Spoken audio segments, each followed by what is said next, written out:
We've got a crossover or squadcast episode of Locked On Kraken because we have not one, but two mutuals with our friend Armando Velez, who's going to talk all things Florida Panthers coming up on today's episode of Locked On Kraken.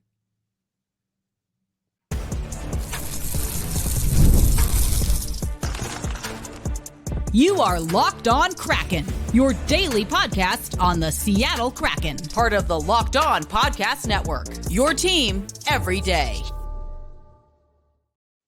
Hey, what do you say, hockey fans? Erica L. Ayala here, your host of Locked On Kraken, part of the Locked On Podcast Network.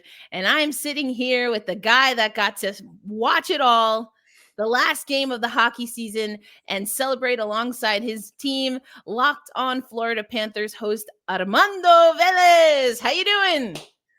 I'm doing well. Great to be with you, my Locked On Hermana here on the network as two Latinos covering hockey here. And yeah, it feels great to be covering a Stanley Cup champion, but it's also crazy at the same time the amount of turnaround that has happened between winning the championship and all the moves in between. So we're going to get back to really celebrating the Stanley Cup championship after development camp for sure. But it's been a lot for in the last just few months, and just to cover another extended playoff run for the Panthers, it's been such a joy to do that for the Panthers, and doing this in year 30. It's crazy because making the Cup final in year 3 after being coming into the league along with the Anaheim Ducks.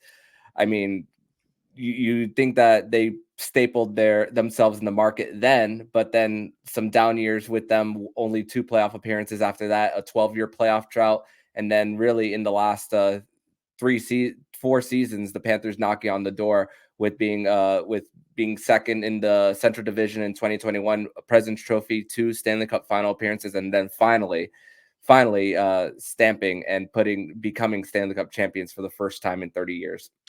It's an amazing ride. It's something that the Seattle Kraken are trying to figure out what their timeline is going to look like.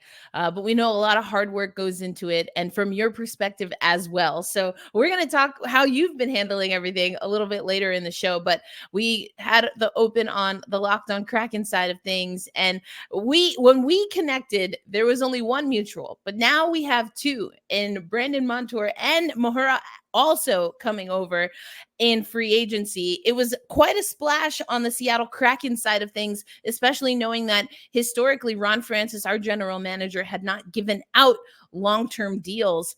And so we figured who better to tell us about not one, but again, 2 of the new players that we have than you, Armando. Now with Brandon, we're getting a defenseman, and it's something that I've been saying for a while that the Seattle Kraken needed.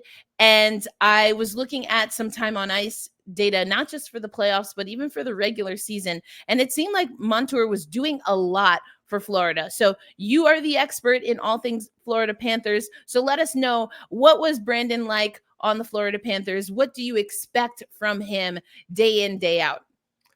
He is the loudest guy in the room, first of all. He is the guy who's always going to mess with you, roast you. He'll even mess with some of the writers. I won't name the writer that he mostly messed with during outside of locker room scrums for the Panthers and their media. But for Brandon Montour, logging a lot of minutes for him, with being not only on the second pair for him, being part of the penalty kill, being part of the quarterbacking the power play for the Panthers too. So that's going to take a lot of minutes for him. And really, it's really been for the last 2 seasons where he's really exploded, and learning under the Palmery system. It's really one that he's thrived in for him. Originally got traded to the Florida Panthers in the 2021 trade deadline. Really for them, traded a 3rd round pick to the Buffalo Sabres at the time too, but really hadn't exploded offensively. A former 2nd round pick. It's crazy also to see the different teams around the NHL who have had guys who have eventually turned into stars for them in different places. I mean, look at the Anaheim Ducks, Montour, Shea Theodore, who was part of the Vegas Golden Knights, Hampus Lindholm, who is now part of the Bruins, Josh Manson, who won a Stanley Cup with the Colorado Avalanche, even Marcus Pettersson is part of a regular in Pittsburgh. And then Buffalo with Evan Rodriguez, Sam Reinhart, Kulikov, Montour, Okposo winning it with the Panthers, and even Jack Eichel and Ryan O'Reilly winning it elsewhere too. So think about what the Florida Panthers have done, and even other teams who have done with guys who haven't been able to develop into a Stanley Cup champion elsewhere, and then doing so with other teams too. So that's another thing. And really for the Kraken, they're hoping that they get to reap some of that benefits of someone who has been through multiple playoff runs for him, who has developed his game more, and now can mentor some of the young guys in Seattle. Because for Seattle, I mean, only in year 4 of their franchise now. They've developed the farm. They've got a lot of draft capital that they've been using. They haven't really been too much of big game hunting. Have developed the Coachella Valley now with 2 straight trips to the Calder Cup final too, even though they lost both of them, but still getting there too, and also bringing their coach along the way too, and Dan Balco, which is big. Coaches. Jessica Campbell being the first woman behind a bench too. And maybe it's that next step, as there's salary cap space, there's draft picks too for Seattle. So maybe this is a good situation for Seattle coming up in the future, even though I'm not the biggest fan of the Stevenson contract, but it could work well in the beginning. I see that more like the Vincent Trocheck contract with the Rangers last offseason. So maybe a little bit of a comparable of what it could work at first for Seattle. Yeah, and that's really interesting. And we're going to be breaking down a lot of these contracts, because I've been like begging for Seattle to do something in the last 2 off seasons, and then I was like, wow, we come right out the gate, which is amazing. You mentioned Disco Dan Bilesma. He's our new head coach and has been, as you mentioned, the Florida Panthers having development camp, dev camp all throughout the NHL, including, of course, the Seattle Kraken. So we got our first look at Dan Bilesma, and he named, as I mentioned, Jessica Campbell to his staff, as well as Bob Woods, who he crossed paths with in Buffalo when he was with the Sabres. So I think there are a few things. I want to stick with Montour for a little bit here, and then we can also talk about Josh. But for me, there were 2 things that stood out in learning a little bit about Brandon Montour, but then also hearing his media availability, with Seattle Kraken media. And the first thing is that Dan Bilesma and his staff, they want a fast team. They want a team that can skate. And it sounds like Montour can fit into that mold. That man can fly on the ice. Like it's crazy to think, because you don't even, it's crazy to think that also, like, for him, how quick he can go from south to north too. When hitting the brakes and also getting back in transition, and also that first pass out on a stretch too for Monty. And that's the thing with how he's developed his game too for him. And also, even though he had a few turnovers in the Stanley Cup final towards the end, and he was taken off of power play 1, for him, he's still fast enough to get back and also to prevent a scoring chance, hopefully for the opposition. So that's what I'm hoping for Brandon Montour, as he levels it down on the turnovers in the offensive zone, especially on the power play, because that was a real that really was a big head scratcher for the Florida Panthers, especially in the Stanley Cup final. Still crazy to think how they won the Stanley Cup with only 1 power play goal in the series too, and that came on their second unit for the Panthers. But for also not only him, but Josh Mahura, even though he was a healthy scratch a good majority of the season and even into the playoffs, the year before, Mahura was a waiver claim for the Florida Panthers from the Anaheim Ducks. Here we go, mentioning the Anaheim Ducks again. And he played every single regular season game and the postseason for the Panthers before losing to the Vegas Golden Knights. So although Mahura is not going to take a big role for the Kraken, I don't anticipate that. There's still that experience there of a guy who can give you like 11 to 12 minutes a night there if you need to fill him in for a 7th defenseman. But Montour, going back to him, he can fly. Yeah, he can shoot the puck from the point, and he can get that cross zone feed to the guy up front too. So that's another thing about just Montour's hockey IQ for him. Yeah, you mentioned Josh Mahura. It's a 1 year, one-way, 775 AAV contract. Josh is a veteran defenseman who adds depth and experience to our blue line, said Seattle Kraken Manager Ron Francis in our press release. He will be a welcome addition to our group as we look forward to next season. Totaled 9 points, all assists in 30 games with the Panthers in 23-24. Led Florida defensemen who played 50 or fewer games. 6 feet, 193, I guess. And, 21 career Stanley Cup playoff games. And that experience, and to your point, maybe even about the Stevenson deal and some of the veterans that we continually bring in, that seems to be what the Seattle Kraken like to do. But I think it's also interesting because, again, not just Dan Biles, but more so specifically Jessica Campbell in a lot of estimations, including in Biles Mazzone. This is going to be all about player development. And I think that's really interesting because Jessica Campbell, as an independent or, kind of running her own business, I should say, outside of the NHL prior to coming in with the AHL, was known as a skills development coach, particularly on the skating side. And while she's going to get some support and assist Bob Woods on the power play, which is what she ran in Coachella Valley, this is going to be an opportunity for her really to put her stamp on Seattle Kraken hockey. And everyone in the press release of the new head coaches, including Dan Bosman and Ron Francis, wanted to make sure that the Seattle Kraken put their thought process out there regarding the NHL. And they were like, we don't understand why the NHL isn't still considered a development league. And I like that because, of course, you want NHL ready players, and there's something to that. But the way that, as the saying goes, you stay ready so you ain't got to get ready, right? And the way you stay ready in the NHL is by always leveling up your game, because we see young players, we see the game evolve over time, and you have to be able to keep up with that. And so it was really encouraging to hear that from Seattle. But again, we have to see how it's all going to come together. So I'll probably ask you a few more questions about Montour and Mahura, but of course, I want to hear all about your personal experience covering the Stanley Cup Finals and seeing the team that you cover win it all. I got a little taste of what it's like to party in Florida hockey circles during All-Stars, so I can only imagine, Armando, what the stories are going to be. We'll talk about that and so much more coming up.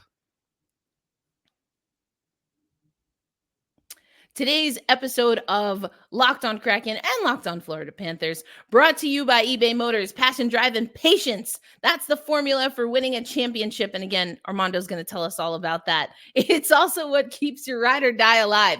eBay Motors has everything you need to maintain your vehicle and level it up to peak performance. We're talking superchargers, roof racks, even LED lights and exhaust kits. Whether you're into speed, power, or style, eBay Motors has you covered. With over 122 million parts for your number one ride or die, you'll always find exactly what you're looking for.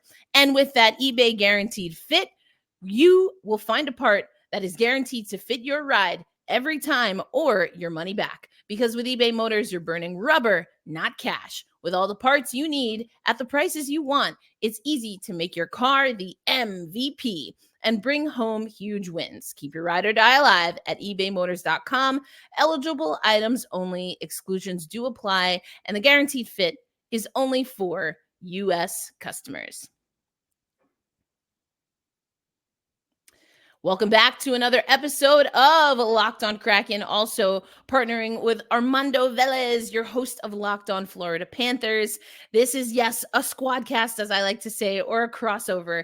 We have some mutuals. We talked a little bit about Montour and Mahura, but now this is your chance. Let us know. You know what it's like to be an expansion team. We're just learning what it's like to be an expansion team.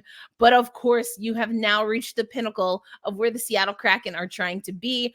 I, for one, want to know what your experience was like, so I don't act like the new kid on the block when the Seattle Kraken make a deeper run in the playoffs. Well, for me personally, it was crazy because once they won Game 3 of the Stanley Cup Final, and for those who don't know, I no longer reside in South Florida, 4 hours north of the territory. So once they won Game 3, I said, I'm traveling to South Florida. to be with the fan base and to hopefully experience a Stanley Cup run. But for the Panthers, they lost the last of the next three. And hockey players are superstitious, and a lot of their fans too are superstitious too, just like myself. So for me, for Game 7, I said I have to leave. I have to watch this game by myself. I declined every single invitation to watch the game with anyone. So I had to, because had they lost, I wouldn't have wanted anyone to see my reaction had they blown it.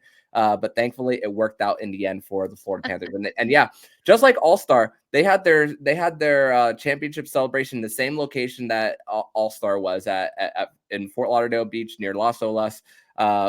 So also where Odyssey Beach Festival is held too. So great location as they went right down A1A for the parade, and just no amount of rain was going to cancel that parade. And the amount of F-bombs that Paul Maurice threw, the cats on the back of on the front and back of his shirt with both logos there too.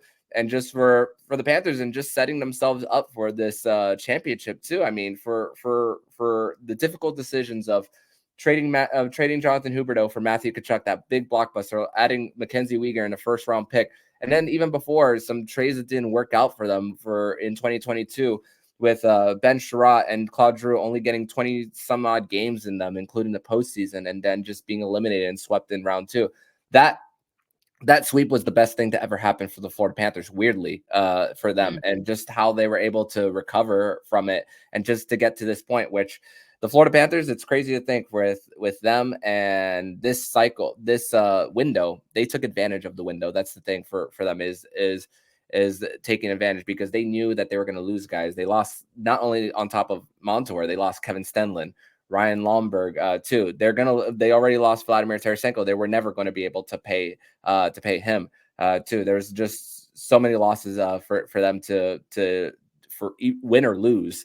That they were gonna lose these guys too. And it's crazy. Also, going back to another thing which we can relate the Kraken and the Panthers with, is the fact that they bought out Keith Yandle's contract right before the expansion draft in order to protect Gustav Forsling in their protection list for the expansion draft. Obviously ended up being Chris Driedger as their pick, which was also a free agent signing, which, crazy enough, Chris Driedger is back with the Panthers as their third goaltender, what it looks to be their third goaltender, in my opinion. But it's crazy to think about how it's gone full circle with putting Gustav Forsling in there in that protection list, and then putting Anthony Duclair at the time too, and also for the Panthers, and thinking, okay, you lose Chris Driedger, that's the best thing that's going to happen, because you still have Spencer Knight in your system. You protected Forsling there too. So for the Panthers, it's all the different various moves of leading up to it. It's not necessarily one, although the Matthew Tkachuk one is the one that sticks out the most, but it's a little bit over time. And it really, for the Panthers, their first move was bringing in Patrick Hornquist to the mix in the offseason of 2020, which, funny enough, not funny, but crazy enough, that his last game was against the Seattle Kraken back on last year in the 2022-23 season, right before his career unfortunately ended due to his head injuries too. So it was incremental steps to eventually become a Stanley Cup champion. Yeah, what I heard you from what I heard you saying, I kept thinking of the term like compounding, right? You just compounding interest. And I think I'm hopeful that some of what we're seeing this season will be that. And to your point about the expansion draft, it seems to me, not just with the naming and appointment of a new head coach, as we mentioned, Dan Bilesma taking over for Dave Haxtell, I think also, Chris Driedger, it was tough. I think he had a tough go here, just the circumstances. It would seem like a series of unfortunate events. And then he was really the anchor for the Firebirds, as you mentioned earlier, as they made their second appearance in the Calder Cup finals and only their second season. However, it just, I think there were a few things that broke down defensively. The Firebirds just weren't as great in front of Driedger, but I also think it's true, and we talked about this on Locked on Kraken. There were just, some ones that, if I had to guess, Driedger would probably want back. But there's something that you mentioned regarding the celebration, and particularly you mentioned Paul Maurice. And I think for me, especially because I've been able to go to Florida and cover Panthers games. I'll be in South Florida again this August for the Amerigo Latam Cup. So I'm excited for that. And I'll be at the Panthers practice facility, which is right behind you, Armando. I love that. But he was pretty open about what it would mean for him in particular. And another connection to the Florida Panthers and Locked On, or the Seattle Kraken and Locked On Kraken, here we covered the ECHL playoffs because our Kansas City Mavericks were in there. And who did they lose to? Kind of a dynasty of a team they got there in the Everblades. And so Paul Maurice was joking, how he has a family member with more rings than he does because it's his son, right? That does he's play-by-play. Yep. For the Everblades. And you could just tell, I mean, obviously he was joking. He's very happy for his son. And he really wanted to win, Armando. Yeah. Paul Maurice said, I've been doing this almost 30 years. I'd like to win one. But, deep down inside, he's like craving for it. And even as he was climbing up the coaching list and seeing all the wins that he had when you compare it to Scotty Bowman, Barry Trotz, Joel Quenneville. And when you think about, he's just like, I need to win a cup in order for me to solidify. So he understands the assignment for him. And although the Florida Everblades are no longer the Panthers affiliate after this season, and now it's the Savannah Ghost Pirates, crazy to think that how much success Florida hockey in general has had these last few years with Tampa's dynasty, and then the Florida Everblades getting three championships in a row, one of them being under the Nashville affiliation too.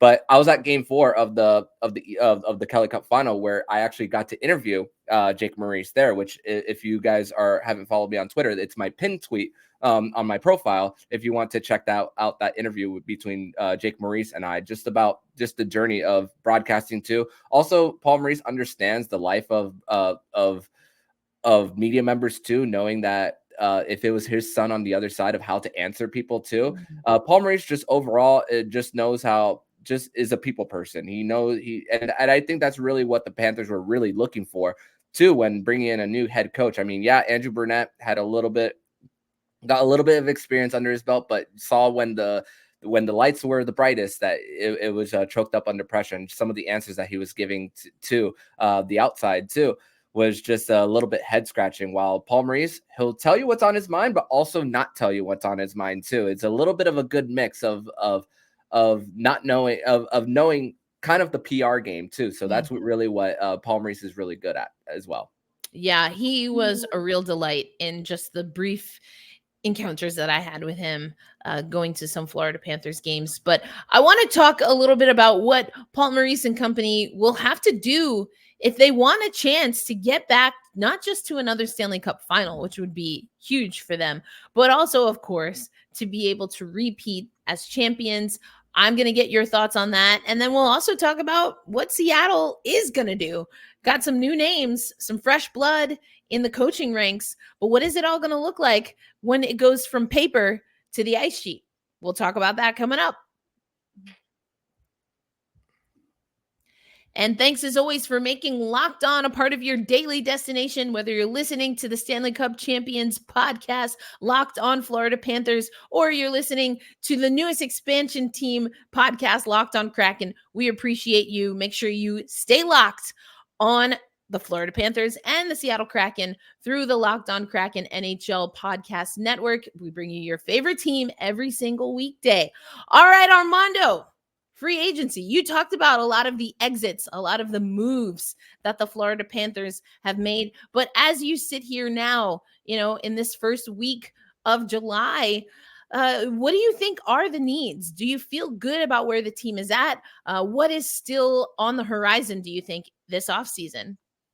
For the Panthers, it was really about taking care of the guys who got you a win in the Stanley Cup. And really, that's really what if you let a whole bunch of guys walk away after winning a cup, I mean, it's about, you think about why do you do this for? Why do you do this in the first place if you're going to let a whole bunch of your guys walk too? and also for the Panthers, especially the big one that just happened recently, and Anton Lundell getting extended. It was a higher cap hit than I anticipated, but the term is so great. Where I thought he was going to get a 3-year deal, but it goes to a 6-year deal, $5 million AAV. So right now the Panthers have less than $1 million in cap space. So right now, with the Panthers already trading a whole bunch of first-round picks in the most recent years, the Panthers are going to be a little patient these next few years, as that things will be resetting in the next few, with Ekblad's contract coming up in 2025, Bob's contract in 2026. So right now the Panthers are just laying it low for a little bit and seeing what they have until the trade deadline too. As like I mentioned earlier, the depth pieces for them walked away, like Montour, Vladimir Tarasenko too for the Panthers, Kevin Stenlund, but also replacing them with guys who are trying to prove it in a Nate Schmidt on the defense core, who could possibly run a power play. Thomas Nosek, who's probably going to be your forward, who's going to be on the PK, who also brings his own fair share of playoff experience too. So a lot of prove it guys who want to be a part of a Stanley Cup winning culture. So you're going to have a little bit of both guys who are going to get paid and guys who are going to want to prove themselves too. And also for the Panthers, I mentioned the expansion draft with putting Gustav Forsling on that list. It's crazy. I just pulled up the list. Crazy to think. And I'm just like scratching my head a little bit looking at the list now from a few years ago. It was Huberdeau, Barkov, Bennett, Verhaeghe, Patrick Hornquist, Mason Marchment, and Anthony Duclair, while the defense was Ekblad, Uyghur, and Forsling, with Bobrovsky a part of that. But for the Kraken, going back to them, seeing about what their free agent needs are, nobody's making over $8 million too. They have $11 million currently in cap space from what I'm seeing. So maybe it seems for the Kraken to flip it over back to their side of things. Looks like they could be big game hunting come trade deadline if they're better than what they're anticipated to be, because even a few years ago they had a whole bunch of depth scoring, but not that number one guy. That's what we're hoping that Matty Beniers becomes. A few years of seasoning for Shane Wright in Coachella Valley. Maybe that's the type of contracts that they work on the cheap right before they get their payday, and then maybe to solidify some guys from the outside to go big game hunting for them. And so maybe that's the hope for Seattle. But on the Florida Panthers side of things are not only resetting contract wise, but Keith Yandle's contract. The majority of that buyout was 2 years ago on the 2022 season. The whole thing is coming off the books come next offseason, which is, it's only 1.2 million, but that's a cheap contract on your books that you could put for the Panthers to replenish the depth on their roster. Yeah, you mentioned a lot there, including that, again, the Seattle Kraken find themselves in a position where they do have some cap space to play with. I love what you're saying, not just about maybe being active around the deadline, but also the fact that it might be, time to really get a true scorer. I talk on Locked On Kraken a lot about, we kind of put all our eggs in the Burakovsky basket, and, he definitely can be a scorer. We saw what he can do at World Championships, with his home country. And I think, though, what we're seeing is that there's maybe some overcorrecting, maybe him trying to play hero hockey at times. But how much of that is because, to your point, we've been able to get a lot of depth scoring. The most successful season that we had, it was our fourth line that would really activate a lot of our offense, and then everyone would kind of follow suit. So when you have a player that can score, but maybe not playmakers that are necessarily vibing with his game, how much is that an issue? I think also thinking of Beniers and Tolvanen and what we're gonna see, now that we have to figure out some contract stuff with them. I like that the Kraken seem to be, wanting to work out a deal. What that's gonna look like, though, it's gonna, to be seen. But I like what Tolvi brings. We got him basically for free off of waivers from, you mentioned Nashville earlier. They have had a very interesting free agency period. But I think the Seattle Kraken are ready to make the next the next moves. They're ready to level up. And what I like is that I think we're being a little less cautious. And my estimation is that when you have, again, not one but two coaches that have come from your AHL affiliate and are now coming to your NHL club, you can accelerate that learning curve a little bit with a new head coach, even in an organization that's really new, because the expectation is that Dan Bilesma, Jessica Campbell, who've been running development camps, who've been at training camp the last 2 seasons, can be able to fall in lockstep with what Maddie Beniers needs to do, or what, as you mentioned, Shane Wright needs to do. Ty Cartier and his ability to play 77 games in the NHL, very much credited to Jessica Campbell and the work that she does on the player development side. And so how much more can we get out of him this season? Can Riker Evans make that jump? You mentioned having 7D right now for the Seattle Kraken. Where does Riker, can he fight for a spot, a la what we saw Joey Daccord do, where he was able to win out a spot against the aforementioned Chris Drieger? These are all questions that we have. But for me, I like the momentum. I like where we're heading. And I really like that even early in the free agency period, the questions that I had regarding front office and maybe some of the things that former head coach Dave Haxtell kind of absorbed as part of his legacy, that in my estimation were maybe more front office issues. It seems like the front office has woken up a little bit as well, and Ron Francis and the rest of his staff are willing to make some of these moves, but also still make smart moves, which is very much the Kraken hockey style of and how to operate hockey business. Yeah, and you think about for Seattle with and you mentioned Joey Daccord. I'm also thinking about Philip Grubauer in this situation where they signed as a Vezina finalist from a few years ago, not necessarily living up to the deal. And I'm actually looked up the buyout calculator for Philip Grubauer towards the end of the 2025 season. It's actually a not expensive buyout for him too, if they truly think that Joey Daccord is the guy after this year. Right. So they'd be saving a lot of money to also create something big too if they're not looking at another goalie outside, because they still have a pretty decent commitment to Philip Grubauer there too for them as Joey Daccord. I mean, I even saw a little bit of Joey Daccord when the Panthers and Kraken shared an affiliate in Charlotte just a few years ago too. That's So right. we saw a little bit of that for the two. So maybe Joey Daccord is the guy who's going to be the starter on the cheap too. That's another thing. So that's another thing about using guys who are doubted maybe for them, and also play up to above their level of their contracts too. So that's another thing that I'm going to be looking out for for the Seattle Kraken, is their goaltending situation. Oh yeah, you and me both. And it does seem like the writing's on the wall that we're likely going to stick with Philip Grubauer for this season. But as you said, and we've talked about this on Locked On Kraken, the buyout options, even beyond this year, they're reasonable. And if it is, I think if I had to guess, I think the Kraken want to see if Joey is the real deal.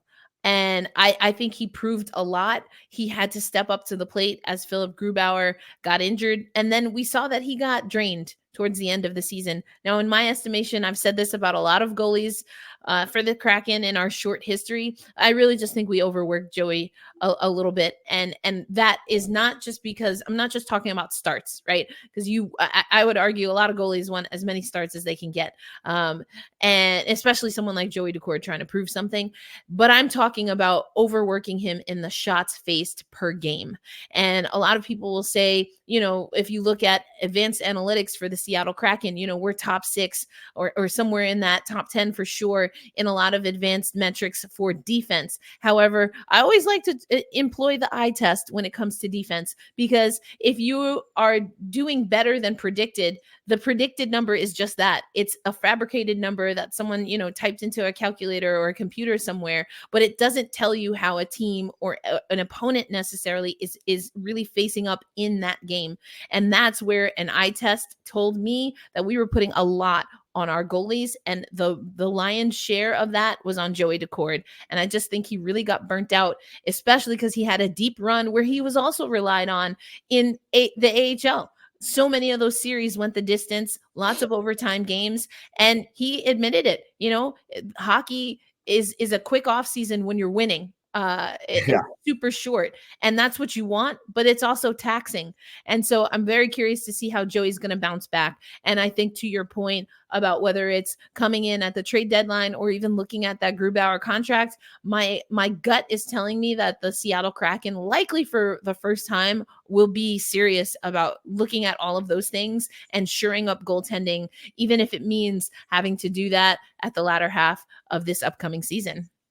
Yeah, and just looking at the Kraken's Corsi numbers, they're over 50%, 51% in Corsi, but actual shots for on them, they're under 50. So you see that the overworking of goaltenders, the lack of block shots on their end, it's resulting in that for, which ends up overworking the goaltenders, and that's hopefully for the Seattle Kraken as they made these signings. One of them being Brandon Montour, who can shot block. That's what hopefully for the Kraken is, that it's less and less pressure on those goaltenders, so that they're not, because you have to think about different areas of the body, the groin, too, especially on those low shots, that even if they're not hitting the net, you're still putting a lot of energy into trying to at least save or even get a tip on those shots. Indeed, indeed. Well, Hermano, it's always a pleasure to have you on. Congratulations to you.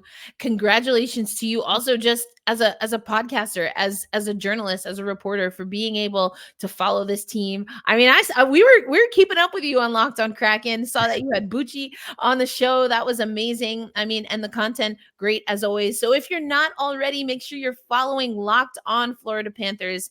And of course, you can follow Armando Velez as well at Mondo Men 12. That's 12. All right. Well, that's going to wrap up this crossover episode. As for Locked on Kraken, you can find us everywhere you find Locked on Florida Panthers, on YouTube, on your favorite audio platform, and of course on social media. And as for me, you can find me with a little bit of help from Seth Tupel these days, but we're managing the Locked on Kraken YouTube account and social media accounts. And you can follow me personally at Erica_L_Ayala if you like women's basketball or you like reading stuff on CBS Sports. But for Armando, again, my name is Erica L. Ayala. We'll close out the show like we always do on Locked on Kraken. Be kind to yourselves. Be kind to one another. And hey, hold fast. Stay true, Kraken fans. And for hockey fans, I hope you enjoy your off season and that your team doesn't give you too many fits. But we'll be ready when the puck drops in the fall. Take care, everybody.